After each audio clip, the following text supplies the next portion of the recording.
Good morning dear students, कैसे हैं आप सब। आशा करते हैं आप सब बढ़िया होंगे। आज के वीडियो में हम लोग बात करने वाले नीट 2025 से रिलेटेड जो भी रहेगा क्यूरीज की नीट क्या होता है और नीट से रिलेटेड बेसिक बिल्कुल यूं समझ सकते हो कि ये वर्ड क्या है से शुरू करते हैं। तो बताते हैं, नीट जो होता है वो हमारा जो एमबीबीएस जो बच्चे करते हैं या आपने सुना होगा बीडीएस बीएमएस तो और नर्सिंग से रिलेटेड जो भी होता है उसके लिए हमारा नीट में एग्जाम आपको देने पड़ते हैं एनटीए के थ्रू, नेशनल टेस्टिंग एजेंसी, ठीक है। एनटीए नेशनल टेस्टिंग एजेंसी जो होता है अभी हाल ही में आया था, इसके पहले एआईपीएमटी होता था। एआईपीएमटी, ठीक है, all India pre medical test होता था। बेसिक चीजें मैंने इसलिए बोला, थोड़ा सा बता देता हूँ ताकि जो भी बच्चा होगा जानता होगा तो भी वो स्किप कर सकता है, जो नहीं जानता होगा। ऑल इंडिया पीएमटी होता था, इसमें एम्स का एग्जाम भी पहले बहुत ज्यादा होता था, ठीक है, जिपमर का। तो जो दिल्ली है फेमस जो सबसे ज्यादा है, और दूसरा क्या है जिपमर, ठीक है। तो ये सब चीजें अब तो चेंज हो गया, ठीक है। इस तरह से ये इसका एग्जाम अलग होता था, इसका एग्जाम अलग होता था। हम यूपी में थे तो हमारे साथ टाइम में यूपी सीपीएमटी भी होता था, ठीक है। 2014 की बात बता रहा हूँ, सीपीएमटी, ठीक है। तो यहाँ पे था यूपी सीपीएमटी होता था, ठीक है, यूपी सीपीएमटी। और यहाँ पे जो अभी होगा नेशनल एलिजिबिलिटी एग्जाम कम टेस्ट जो है, इसका जो है एनसीईआरटी बेस्ड ज्यादा क्वेश्चन पूछे जाते हैं, फिजिक्स केमिस्ट्री बायोलॉजी से। और इसमें जो नीट में होता है जिसे आपको एमबीबीएस ज्यादा जानने बच्चे होते हैं जो एमबीबीएस के लिए करते हैं, बट बीडीएस और बीएमएस भी पढ़ सकते हैं, प्राइवेट भी कॉलेज में इसमें जा सकते हैं, ठीक है। ये होगा पूरा कि ये किस चीज के लिए है नीट, ठीक है। अब इसमें पढ़ते कैसे बच्चे हैं, जो 12 पास करते हैं, 12 12 पास, उसके बाद जैसे आप ज्यादातर हम यूपी बोर्ड्स, ठीक है, सीबीएसई बोर्ड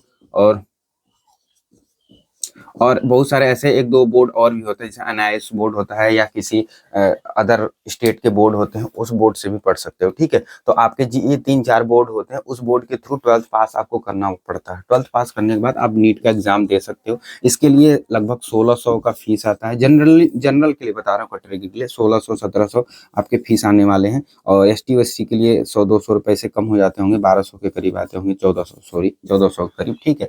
आपके जो एग्जाम का फॉर्म जो एप्लीकेशन फॉर्म आने वाला है, ये एप्लीकेशन फॉर्म ये जनवरी के महीने में आता है, ठीक है। जनवरी के महीने में आएगा।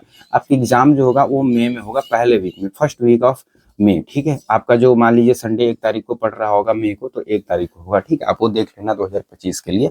और इसके जो पेपर होते हैं वो 3 आवर्स के होते हैं, ठीक है। 3 आवर्स के पेपर होते हैं, पेपर बेस्ड पेपर, पेन होता है, मतलब पेन पेपर बेस्ड होता है। और इसमें जो आपके क्वेश्चंस आते हैं और मार्क्स होते हैं, ए मार्क्स जो होते हैं 720 मार्क्स के होते हैं, इसमें 180 क्वेश्चंस रहते हैं, ठीक है। मैं सब यहाँ पे ऐसे से लिखता जा रहा हूँ, आप चीजें सुनते जाइएगा, देखते जाइए। 120 मार्क्स, 720 मार्क्स प्लस 4 मार्क्स मिलते हैं जब आप कोई क्वेश्चन सही कर देते हो, -1 मार्क्स गलती के लिए मिलता है अगर आप गलती कर देते हो, ठीक है। अगर आप कोई भी क्वेश्चन अटेम्प्ट नहीं करते हो, अटेम्प्ट, ठीक है, नहीं करते, नो अटेम्प्ट, ठीक है, नो अटेम्प्ट तो नो मार्क्स, 0 मार्क्स, ठीक है। तो इस तरह से आपको क्वेश्चन में 600 लाने पड़ेंगे, मतलब आपको 170 क्वेश्चंस प्लस करने पड़ेंगे, 600 प्लस मार्क्स लाने पड़ेंगे एमबीबीएस के लिए, ठीक है। अगर आपको एमबीबीएस चाहिए तो आपको मेडिकल कॉलेज चाहिए, ठीक है, मेडिकल कॉलेज चाहिए तो आपको ये इतना क्वेश्चंस अटेम्प्ट करने पड़ेंगे। इसमें आपके फिजिक्स आते हैं, केमिस्ट्री आते हैं, और तीसरा थर्ड जो होता है वो बायोलॉजी आता है। मैं शॉर्ट में बायोलॉजी लिख दे रहा हूँ। ये तीनों क्वेश्चंस आते हैं। अब मैं इधर साइड में लिख दे रहा हूँ। इसमें आपको ना 90 क्वेश्चंस जो होते हैं फिजिक्स का, 90 क्वेश्चन जो होता है, जैसे कि आप समझिए 90 क्वेश्चन में आप, सॉरी, फिजिक्स लिख रहा हूँ, इसमें बायो में 2 पार्ट होता है, 45 प्लस 45, ठीक है। इसमें जूलॉजी और बॉटनी होता है, 45-45, ठीक है। इसमें इसके बाद केमिस्ट्री आता है, केमिस्ट्री में भी 45 होता है। और आपका जो फिजिक्स होता है उसमें भी 45 होता है, केमिस्ट्री और इसमें फिजिक्स। अब इसमें सेक्शन 2 होते हैं, सेक्शन ए और सेक्शन सेक्शन बी, ठीक है। सेक्शन ए में क्वेश्चन जो होते हैं वो 35 होते हैं, सेक्शन इसमें 10 और 5 होते हैं। ये क्वेश्चन कंपलसरी होते हैं, ये 10 क्वेश्चन भी होते हैं और 5 क्वेश्चन, ये 10 क्वेश्चन आपको करने होते हैं, 5 क्वेश्चन आप छोड़ सकते हो 20 सेक्शन से, ठीक है। ये इतना क्राइटेरिया हो गया। अब चीजें अब थोड़ा सा है इस बोर्ड से बाहर का। देखिए, जब आपका एग्जाम होने वाला होता है जनरली मैं बच्चों को एडवाइस करता हूँ, देखिए सबसे बड़ी चीज़ है ऊपर में शर्ट में से पूरी बॉडी में अगर आप ये चश्मा, जैसे मेरा पावर का चश्मा है, बचपन से पढ़ने के दौरान ये चश्मा मुझे लगा, तो आप चश्मा इस तरह के चश्मा पहन सकते हो बाई लेंस वाला, ठीक है। इसके बाद बाल जो है बिल्कुल सिंपल सा कटवा लो, बिल्कुल सिंपल, नाउ के पास जाओ बोलो मेरा एग्जाम है तो सिंपल काट दो बिल्कुल बाल, क्योंकि बाल भी बहुत जगह क्या होता है कि आपके बाल की वजह से बहुत ज़्यादा बहस होने लगता है। तो आपको जो एग्जाम होता है उस टाइम, क्योंकि अभी मई बचा हुआ है 4 महीने हैं, तो चीज़ें मैं बता दे रहा हूँ आपको, बिल्कुल बाल बिल्कुल सिंपल सा कटवाना है, चश्मा अगर पहन तो पहन लो। गले में देखो मेल फीमेल मेरे लिए कोई मायने नहीं रखता है, मैं इसलिए किसी लड़के और लड़की के बारे में कभी बात नहीं करता हूँ। मेरा जो भी टॉपिक्स रहता है स्टूडेंट के तौर पे रहता है, तो स्टूडेंट में आप मेल हो फीमेल हो कोई फर्क नहीं पड़ता मुझे। तो आप गले में कुछ नहीं पहनोगे, चाहे वो मेल हो चाहे फीमेल हो, ठीक है। इसके बाद आपका जो ड्रेसिंग सेंस होता है बिल्कुल सिंपल टी शर्ट होता है, ठीक है, चाहे वो लड़की, मैंने बोला लड़का है, बिल्कुल टी शर्ट टाइप में कोई भी जो जेन्युइन कपड़ा हो, जो आप बिल्कुल फॉर्मल जिसको बोलते हैं ना, कहीं पे भी पहन के जा सकते हो, कोई कुछ आपको रोके टोके ना कि यार ये क्या कपड़ा पहन लियो, ठीक है। तो बिल्कुल ऐसा कपड़ा बिल्कुल पहनना है, ठीक है, बिल्कुल टी शर्ट टाइप में कपड़ा पहनना है। और नीचे भी सेम चीज ऐसे लोअर टाइप में कपड़ा पहनना, बिल्कुल जैसा नहीं जीन्स या झामबोट या कुछ भी उसमें लटका पटका टाइप में कुछ भी नहीं पहनना। कान में बहुत सारे जो, जैसे इंडिया में देखोगे तो मैं देखा हूँ, राजस्थान से मैंने पढ़ाई किया था कोटा से, तो बहुत सारे लोग कान में पहन लेते हैं, मेल में भी पहनते हैं। तो आपको कान में और इस तरह से नाक में बहुत सारी चीजें होता है, इधर चीज के जो रिंग्स होते हैं वो सब नहीं पहनना। वॉच भी जो होता है वो सब भी बिल्कुल कोई भी वॉच नहीं पहनना, कोई भी वॉच आपको नहीं पहनना, क्योंकि नीट का जो एग्जाम होता है मैंने दिया हुआ है और मैं इस चीज के बारे में 10 साल से नॉलेज रखता हूँ। तो कभी भी आपके फ्रंट पे आपके बड़ा सा बिल्कुल लगा होता है, वॉच लगा होता है, हर जगह लगा होता है। अगर ऐसा भी नहीं है तो आपके जो टीचर्स होता है आप उससे पूछ सकते हो।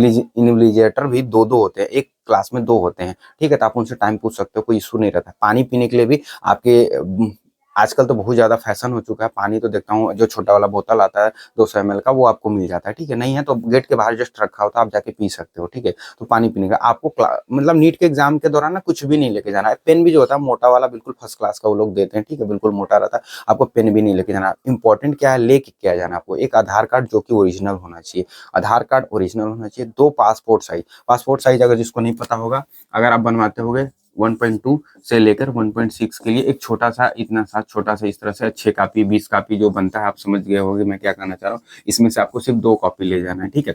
एक पोस्ट कार्ड साइज, जब हमारी बुआ लोग थी, शादी होती थी, तो उस टाइम ये सब चीजें, इतना मोबाइल नहीं था, तो एक बड़ा सा इतना साइज सा फोटो होता था शादी के लिए, वो शादी वाला फोटो को उसको पोस्ट कार्ड साइज बोलते हैं, ठीक है। वो 4x6 उसको बोला जाता है, वो वाला फोटो यहाँ पे लेके जाना, थोड़ा बड़ा साइज का रहता है, ठीक है। वो फोटो तो 3 फोटो, एक आधार कार्ड लेके जाना बस, और आपको कुछ नहीं लेके जाना है। और सबसे बड़ा इस चीज के लिए क्या रहता है, अगर आप कुछ भी ले जाते हो, बैग ले जाते हो, मोबाइल ले जाते हो, ईयरिंग ले जाते हो, या कुछ भी अपने इनटेक बॉडी पे किए होते हैं, ठीक है, आप पहने हुए हो, आप कभी लिए हो कुछ भी, तो आपको नीट के दौरान प्रॉब्लम क्रिएट होगा। उससे बचने के लिए, क्योंकि देखो ऑलरेडी आप डॉक्टर बनने के लिए इतना बड़ा एग्जाम देने जा रहे हो, जो साल में सिर्फ एक बार होता है, और 3 घंटे एग्जाम देने हैं, और उस 3 घंटे के लिए बहस करना, मुझे बहस करना बिल्कुल पसंद नहीं है। और मैं नहीं चाहता कि आप भी किसी भी इन्विजिलेटर से किसी भी टाइप का बहस करो, जहां पे भी कुछ हो तुरंत माफी मांगो, तुरंत पैर पड़ लो, क्योंकि उस 3 घंटे बाद आप डॉक्टर बनने वाले हो। अगर आप उस 3 घंटे में आप बहस करते हो, किसी से बात करते हो, कोई कुछ पूछता है, तो रिप्लाई उसका बिल्कुल टू दी फॉरवर्ड, बिल्कुल सिंपल सा दो, ऐसा कि सामने वाला खुश होकर तुरंत आपको छोड़ दे, बिल्कुल टेंशन ना दे। वरना आपको टेंशन अगर हुआ, ठीक है, तो आपका एग्जाम में क्वेश्चन, एक दो क्वेश्चन तो डेफिनेटली बिगड़ने वाले हैं। तो इस चीज के लिए मैं ये सब बोल रहा था कि आपको कुछ भी अपने बॉडी पे इंटेक्ट नहीं करना है, इस तरह की चीजें, ठीक है। मैंने बता दिया जो मुझे ले जाना था, मैंने बता दिया कि आपको कुछ भी नहीं ले जाना है, ठीक है। सिंपल सा एकदम ड्रेस पहन के जाना, बिल्कुल पागलों वाला, ठीक है। जैसे वहां पे कोई देखे तो बोले यार किस तरह का कपड़ा पहन के जा रहा है, कोई दिक्कत नहीं, वहां पे कोई मना है, वो लोग बोलते हैं, उसमें लिखा भी है बिल्कुल सिंपल कपड़े पहन के जाने के लिए। जब लिखा है और जाना है तो क्या दिक्कत है। तो आप इस चीजों को हमेशा ध्यान रखिएगा, बिल्कुल फैशन में बिल्कुल वहां नहीं जाना है मेकअप करके, बिल्कुल कि हम जा रहे हैं 3 घंटे का एग्जाम देने जा रहे हैं, ठीक है। तो ये चीजें हो गया, मैंने बता दिया किस तरह से क्वेश्चन आता है सिलेबस में भी जो होता है, जैसे कि मैंने बताया एनसीईआरटी फिजिक्स केमिस्ट्री बायोलॉजी, जैसे मैं यहाँ पे थोड़ा सा कर दे रहा हूँ, देखिए फिजिक्स में, केमिस्ट्री में और बायोलॉजी में, ठीक है, ये एनसीईआरटी प्लस थोड़ा सा अदर बुक सोर्सेस आप ले लेना। केमिस्ट्री में क्या होता है, ये केमिस्ट्री और बायोलॉजी के लिए फुल, मैं फुल बोलता हूँ इसको, ठीक है, और इसमें फुल्ली बोलता हूँ। ये आपको एनसीईआरटी पढ़ना, ओनली एनसीईआरटी, ठीक, ओनली एनसीईआरटी, ओनली एनसीईआरटी, ठीक है। आपको एनसीईआरटी पढ़ना है। और मैं बिलीव करता हूँ जो मैं बता दिया, देखो किसी को नहीं पचेगा कि बायोलॉजी से एनसीईआरटी बेस्ड आता है, हाँ एनसीईआरटी बेस्ड नहीं आता। आपको एक्स्ट्रा सोर्सेस पढ़ने की जरूरत नहीं, आप उसको एक एनसीईआरटी को एक बार नहीं, बहुत लोग बोलते हैं 100 बार पढ़ा, 100 बार पढ़ो चाहे 1000 बार पढ़ो, फर्क नहीं पड़ता। आप एनसीईआरटी पढ़े हो ढंग का, वही मायने रखता है, और आप कितनी बार पढ़ते हो उससे कोई मायने नहीं रखता, ठीक है। फिजिक्स में क्या होता है, फिजिक्स में बहुत सारे क्वेश्चंस थोड़े से अदर सोर्सेस इसलिए पढ़ने पड़ते हैं क्योंकि उनके जो टेक्निकल चीजें, टेक्नोलॉजी होती है, वो कहीं ना कहीं एनसीईआरटी से मैच नहीं करता। इसलिए मैं तो सीधे बोलता था कि एनसीईआरटी जो होता है, फिजिक्स भी पढ़ना चाहिए, बिल्कुल एक बार दो बार पढ़ लेना चाहिए, ऐसा नहीं है कि बिल्कुल ना पढ़ें। और जो क्वेश्चंस आते हैं फिजिक्स में, बहुत सारे क्वेश्चंस एनसीईआरटी बेस्ड आते हैं, ऐसा नहीं है कि एनसीईआरटी से नहीं आते, फिजिक्स के क्वेश्चन आते हैं। लेकिन मैंने जैसे बताया ना कि आपको अगर सिलेक्शन चाहिए, अच्छे मार्क्स लाने, तो फिजिक्स को आपको अदर सोर्सेज से पढ़ने पड़ते हैं, ठीक है। जैसे एस सी वर्मा भी हो गया, जैसे हम टाइम में पढ़ रहे थे तो, और हमारे एलियन के नोट्स थे, मैंने पढ़ा था। यूट्यूब का उसमें तो जमाना नहीं था, जस्ट टाइम मैं पढ़ा था 2014 में, तो लेकिन फिर भी बहुत सारे टीचर्स थे, उनसे पढ़ना, सोर्सेज पढ़ना, तो मतलब बहुत सारे सोर्सेज से पढ़ा था। लेकिन ऐसा नहीं है, रिलेवेंट सोर्सेज पढ़ा था, जैसे मॉड्यूल्स पढ़ा था एलेन का, और जो टीचर्स थे वो हमें गाइड करते थे किस टाइप के क्वेश्चंस आते हैं, वो चीजें, तो उस तरह से पढ़ा हुआ था। तो आपको सोचने की जरूरत है कि क्या चीजें हमें हमारे रिलेवेंट है और कितना पढ़ना है, ठीक है। तो ये सब चीजें होगा। अगर आपको कुछ लगता है इसमें पूछने के लिए नीट का, क्योंकि मेरा अब ऑफलाइन, अभी ऑफलाइन पढ़ाता था मैं, अब ऑनलाइन पढ़ाना शुरू किया हूँ, और मेरा मान के चलिए पहला वीडियो है, तो जाहिर सी बात है बहुत सारी चीजें इसमें छूट गया होगा। तो आप कमेंट में पूछ सकते हो कि क्या चीजें सर जो है, मतलब जो भी आपको जानकारी चाहिए होता है, तो आप, मैं आपको ये सब बताने वाला हूँ, जो भी चीजें है जैसे नीट से रिलेटेड, अगर सिलेबस से रिलेटेड या इससे कोई रिलेटेड टॉपिक हो, क्योंकि चैनल सिर्फ नीट के बच्चों के लिए है, तो डेफिनेटली आप इसको सब्सक्राइब कर सकते हो, बेल आइकन प्रेस कर सकते हो, और जो भी न्यू अपडेट आएगा डेफिनेटली इस चैनल पे आपको शॉर्ट वाले वीडियो मिलेगा। जो अपडेट्स आएंगे वो शॉर्ट वाले वीडियो में आएंगे, तो आप नोटिफिकेशन ऑन किए रहोगे तो शॉर्ट्स में 1 मिनट के अंदर चीज़ों को देख सकते हो, जान सकते हो, क्योंकि देखो पैटर्न हमेशा चेंज होता रहता है।